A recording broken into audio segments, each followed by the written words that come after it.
Ayan na, nagkakaipitan na naman mga kababayan sa budget. At ang nasa likod dito, sabi ni Pulong Duterte mga kababayan, ay yung tinatawag niyang Charis Pempenko.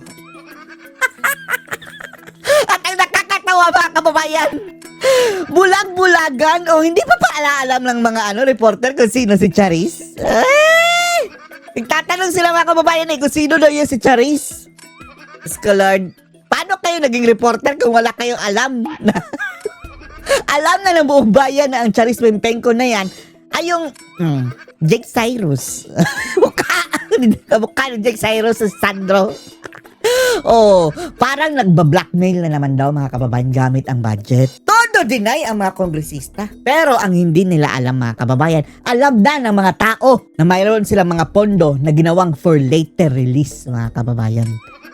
At yan daw ang ginagamit ni Charis. Panoorin niyo po ha. Ibinunyag ni Congressman Paulo Duterte ang anyay pananakot sa mga kongresista para pananakot mapag-impeach ang kanyang kapatid na si... Blackmail na yan ba? Blackmail. Aside sa budget mga kababayan, hindi lang yan pananakot sa budget, kundi pamba-blackmail din mga kababayan na gigipitin ka rin kung hindi ka pipirma. Sigurado tayo Sigurado tayo niyan. VP Sara at ang ginagamit daw na panakot ay ang budget. Budget. Dahil mula sa Batasang Pambansa, nangunguna sa balita si News 5 House Correspondent. Bago pa nito mga kababayan, binalita sa Bilyonaryo News Channel. Tingnan nyo, Bilyonaryo News Channel. Na yung mga for later release mga kababayan na mga budget, conditional. Conditional ha. Sila lang ang may hawak mga kababayan ang DBM. Which is under kay Bangag mga kababayan. I-release lamang kapag after ng impeachment. Dahil wala pa ngayong nire-release Coincident nga lang ba? Tama nga si Pulong. Bakit hindi kayo nagre-release ng budget? Marian Enriquez. Marian, gaano katotoo itong paratang ni Congressman Duterte? Iniipit ang budget. Hoy! Hoy, Marian! Makinig ka! Ikaw na!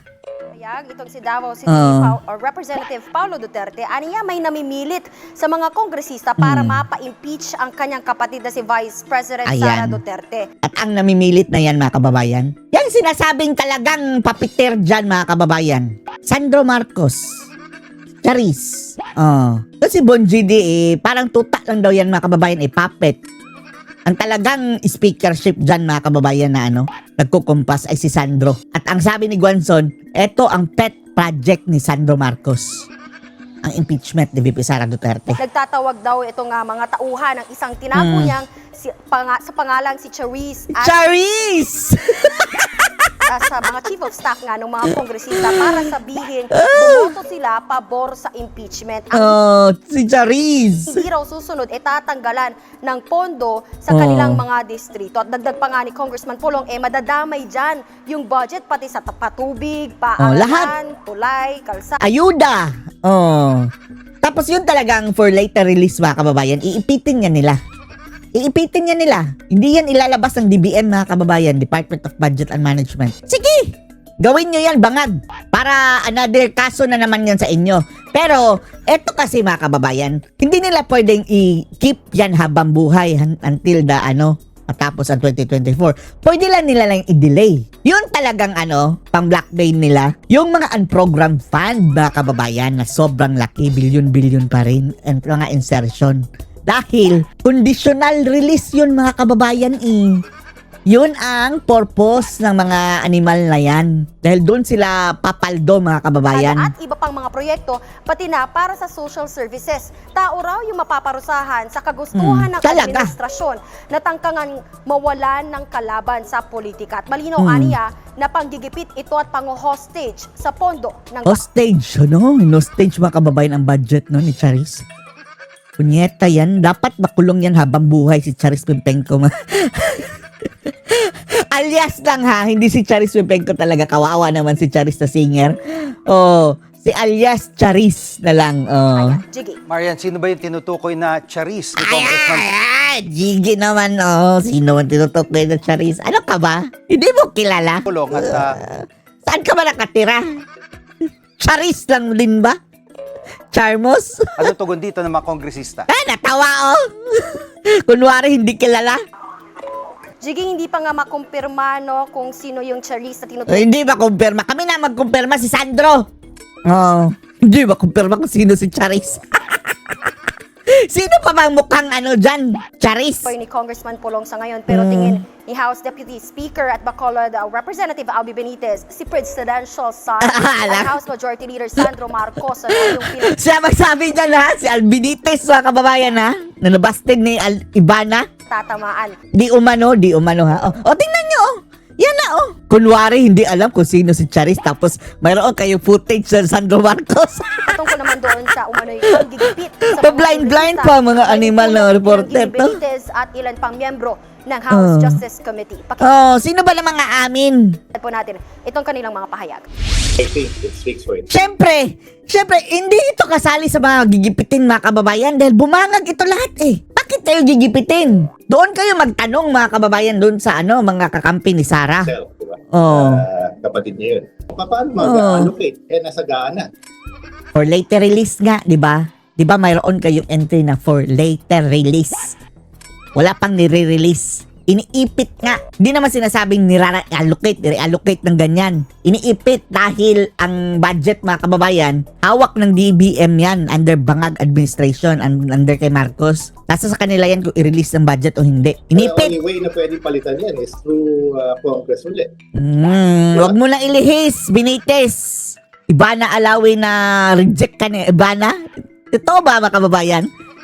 Grabing pang nito. Gustong imuscore daw kay Ibana. So paano nila sasabihin na dinagdagan o binawasan? So nga. Lalo pa to. Bakit itong tatanungin mga kababayan? Hindi naman iipitin to. Walang maix, walang taix kung walang bangag.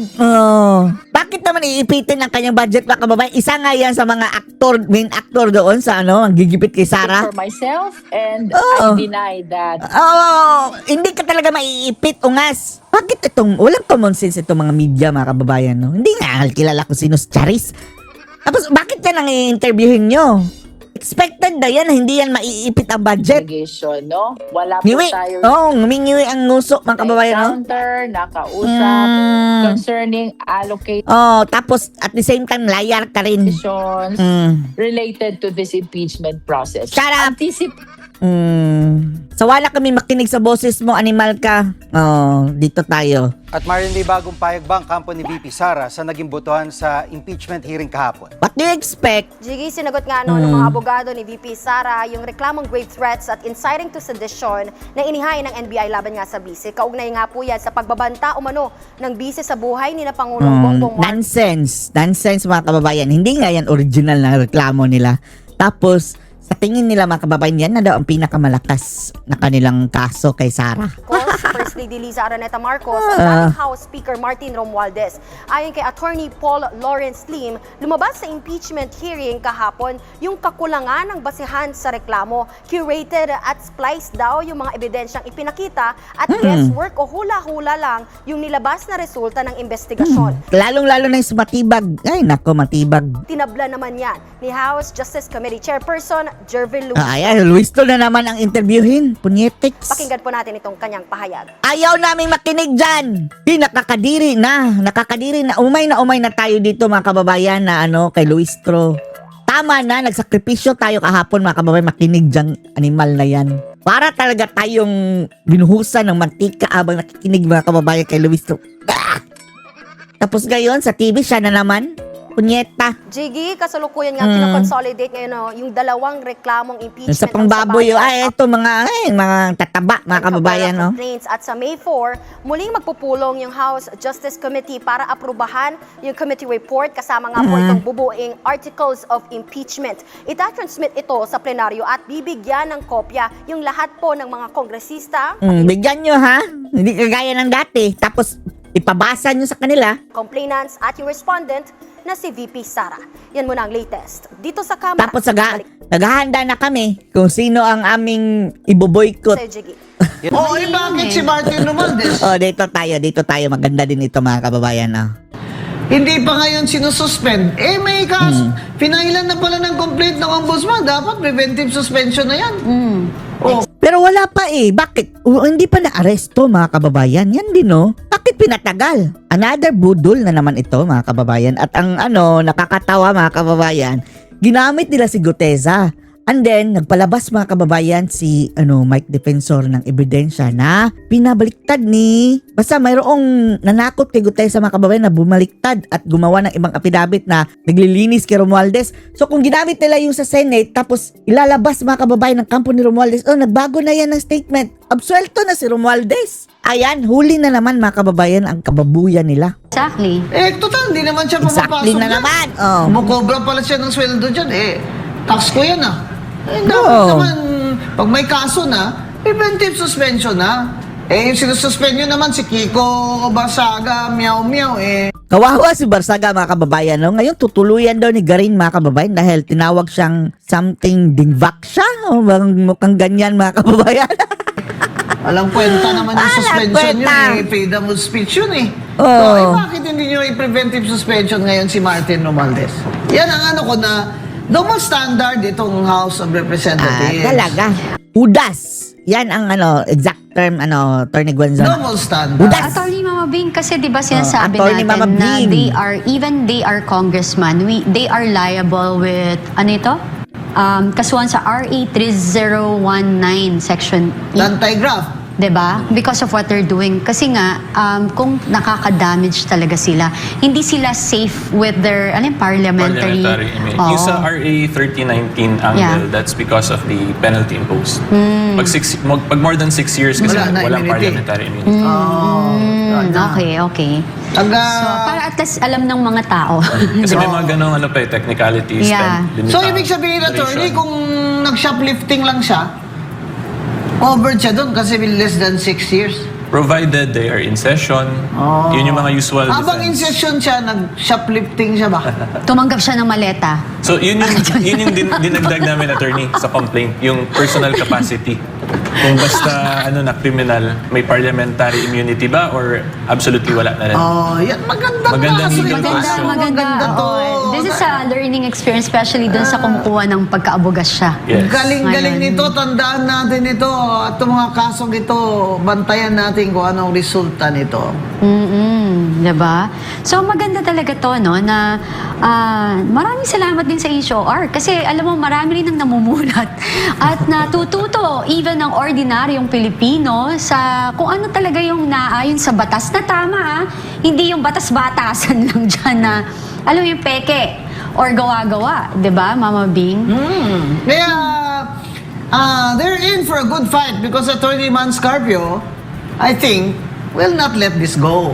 Diba? Of course. I think he's not backing down. Hindi, medyo quiet lang tong tao ito. Diba? Napaka low-key, no? Probinsyano din ito Diba? Low-key. Oh, by the way, kung gusto man, Luis, may utang ka pa dyan kay Attorney Mans na 8 million Hindi mo pa pinabayaran. Tapos ganyanin mo pa yung mga AMLA records niya. Grabe ka naman. Dapat nga, di ba, Mother, pinag-usapan natin, dapat nag-inhibit siya kasi may ganyan sila. Hindi Dapat proper nag-inhibit yun. ka kasi may conflict of interest ka. Kasi ayaw mo bayaran, kaya gusto mo silang makonvict. Ganon. Alam mo, attorney tsaka Yes. Mama Bing, no? Sa totoo lang, ako talaga, I can't wait. Kasi si VP Sara, tahimik, sobra, all this time. Dalawang beses ang ata siya, isa, yung inapi yung kanyang chief of staff, di ba? Doon lang siya lumitaw. Pero I can see na, very strategic. Nagmamasid siya, tinitingnan niya lahat, tapos sa bawat galaw nila, nakalista. So I can't imagine na kung ano yung magiging kahihinatnan ng mga ginagawa nilang kabulastugan dyan sa gagawin na paglaban sa kanila ni BP Sara na naaayon sa batas. Abogado rin si BP Sara At saka kayo dyan, tigil-tigilan nyo si BP Sara porque hindi marunong magtagalog, sabihin nyo, bobo. Mas bobo kayo. So Okay. parang yung sinabi na yung, pag pumunta tayo ng, gumraduate ka sa Harvard, yung Amerikano, hindi marunong magtagalog, bobo na. Ako, Diba? bakit? Ako nag-Harvard ako, hindi man ako marunong magtagalog. Oo. Bobo na ako? Diba? Alam nyo kami mga Bisaya ba? Hirap na hirap kami magtagalog kung medyo malalim na. Kasi nagta-translate pa yung utak mo. Di ba? Mahirap yun sa akin na magsalita ka ng Tagalog, ang irisin ko yan, tapos ita-translate ko sa Ilonggo, tapos ita-translate ko sa Tagalog, yung ibabalik ko sa iyo. At saka, Kaya lumaki medyo ka sa mother, di ba? mabagal pa ba? American colony, anong tawag doon? Colonial, mentality. Yeah. Gusto so, nyo, English-Amerikano talaga. Tuwang-tuwa kayo dun sa taga Mindanao na British accent. Peppa Pig lang yun eh.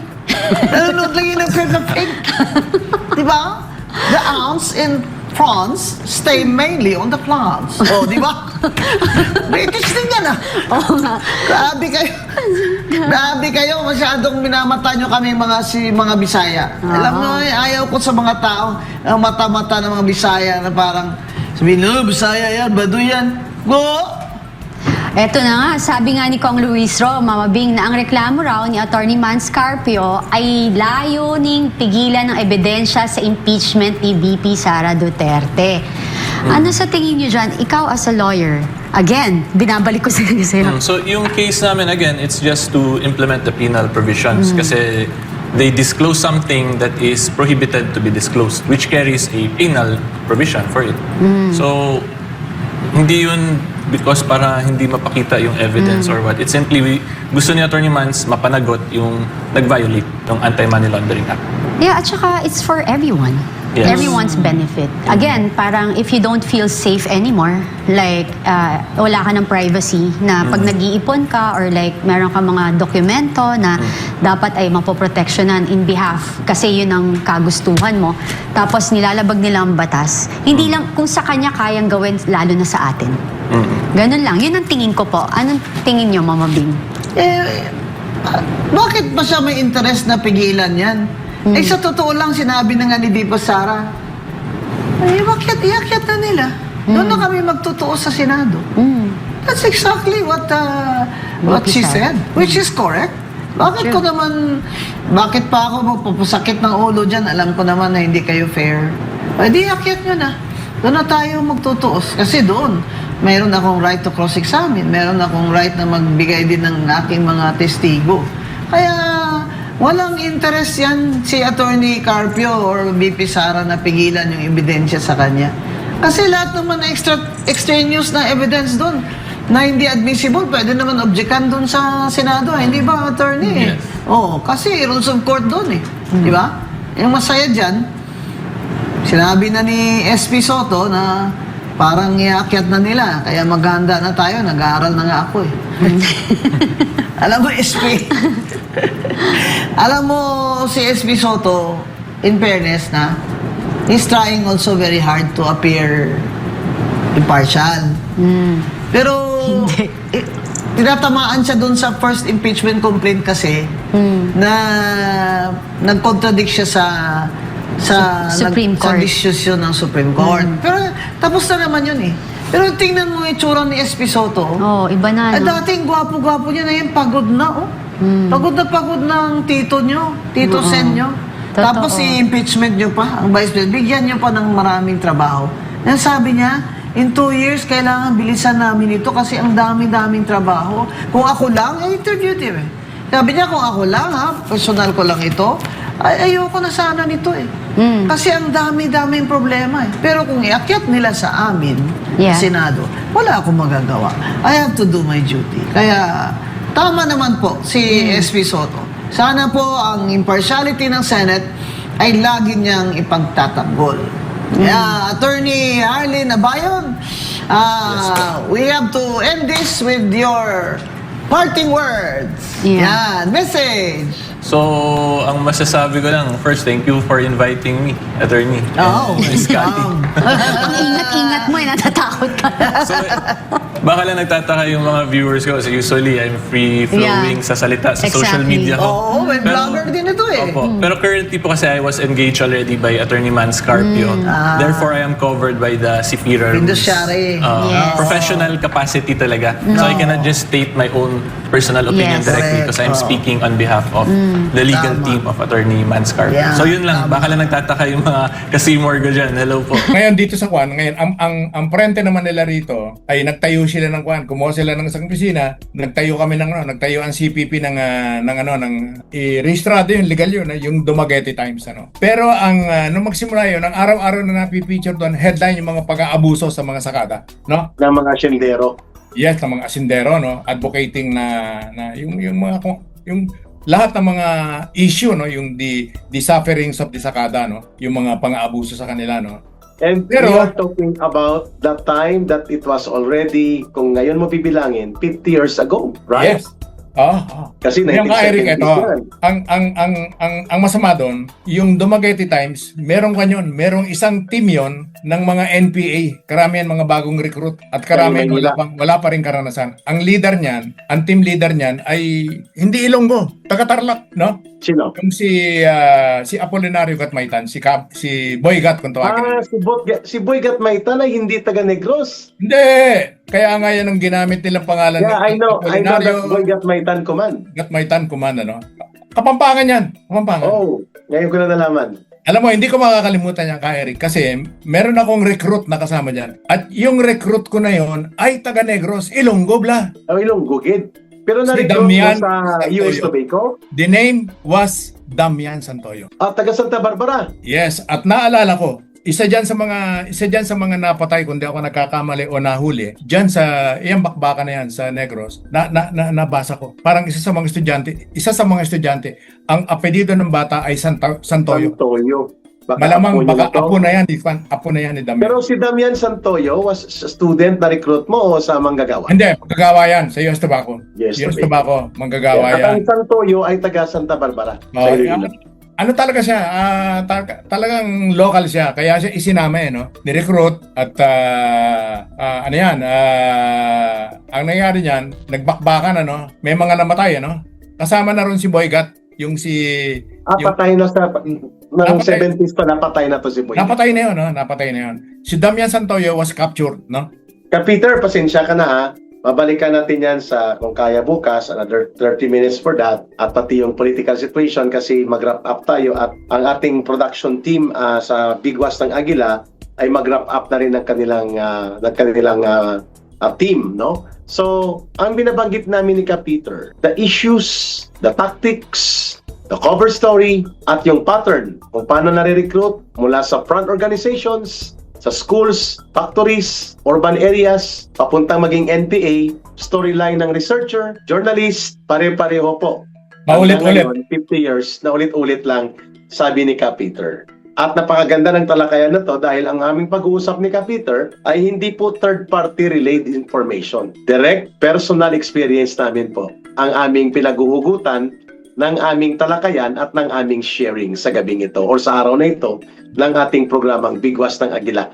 Very interesting pero limited kasing time natin at mukhang kailangan din mag-break ng ating production team ng Bigwas ng Agila. So kukuhanan ko muna si Ka Peter ng kanyang final message for this episode and we hope that he will be available in our next episode.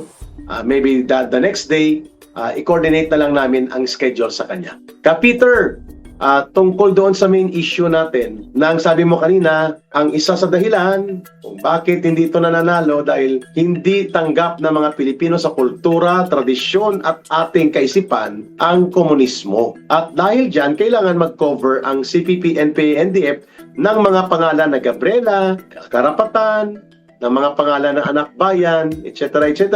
para itago ang kanilang mukha at totoong kademonyuhan bilang mga komunistang organisasyon na hindi nila inaamin at nagkukunwari sila dito. Now, your final message dito sa episode na to, bakit very relevant itong historical na pagbabaybay natin sa ugnayan ng nangyari noon sa panahon mo at sa kasalukuyang inuulit na naman ng mga taktika at nire-rehash lang pero sinasakyan naman ng iba pang sektor pati sa Kongreso ngayon. Go ahead, Ka Peter. Meron ang nagsabi, it is a revolution that never was. Revolusyon na hindi naman naging revolusyon. Hindi naman.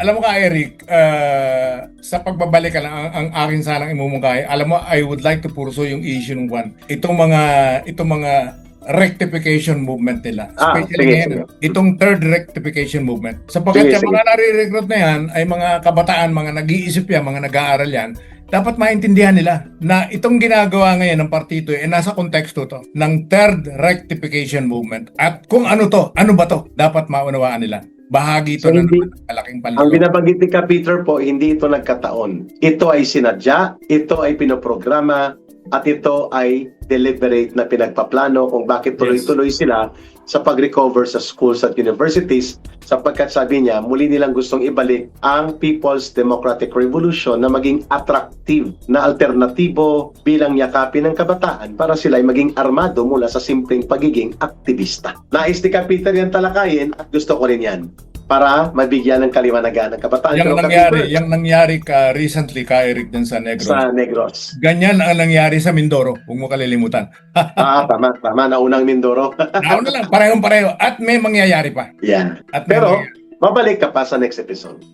We hope na nandyan ka sa next episode kasi iba pa rin po kung ang kasama sa talakayan nito ay mas nauna sa duyan ng tinatawag naming revolusyonaryong pakikibaka na later on ay naging isang pangbubudol sa kabataang Pilipino na ideolohiyang niyakap namin nila Kap Peter nung kabataan kami na ngayon ay itinutuwid namin. Kaya kami bumuo ng kilusan sa pagwawasto ng kasaysayan ng ating lipunan. Kap Peter, your final message to the people na nanonood po ng Bigwas ng Agila sa isang pambihirang talakayan ngayon sa episode na to. Go ahead po. Well, unang-una, salamat ka, Eric, sa pagkakataon. At katulad na nabanggit mo, I'll be looking forward dun sa pagpapatuloy nitong ating discussion. Kasi kailangan we are actually nagtutulong tayo para ma-educate, magising itong mga, sabi ko nga, simple lang yan Sa pagre-recruit sa inyo, itanong nyo, bakit hindi natin pinag-uusapan yung history ni Rizal, ni Bonifacio? Hindi pinag-uusapan yan. Tanungin ninyo yung nagre-recruit sa inyo, yung Gabriela, yung kabataan, yung ACT teachers na yan. Hindi pinag-uusapan yan. Yeah. At sa mga maliliit na silid, nagbubulungan, ang pinag-uusapan ay yung Marxismo, Leninismo, at Mao Zedong. Correct. At hindi, mga nagpapanggap na komunista yung mga yan. Yan ay mga Pero terorista. Pero duwag naman sabi ni Kap Peter na umamin dahil itatakwil sila ng mayoriya ng mamamayang Pilipino. Kung aminin nila yan, hindi na sila mabubuhay, wala na silang marirecruit at mismo taong bayan na ang dudurog sa kanila. Pero nangyayari na Kap Peter. Yung ating talakayan, yung ating pagbubunyag ay nagbubunga na ng kamalayan at mga pagkilos ng taong bayan na nagtatakwil sa CPP, NPA, NDF at mga pagkukunwari nila. Maraming salamat Kap Peter sa iyong pakikipagkaisa na ito at sana po ay magkaroon tayo ng isa pang talakayan. Mabuhay ka Kap Peter!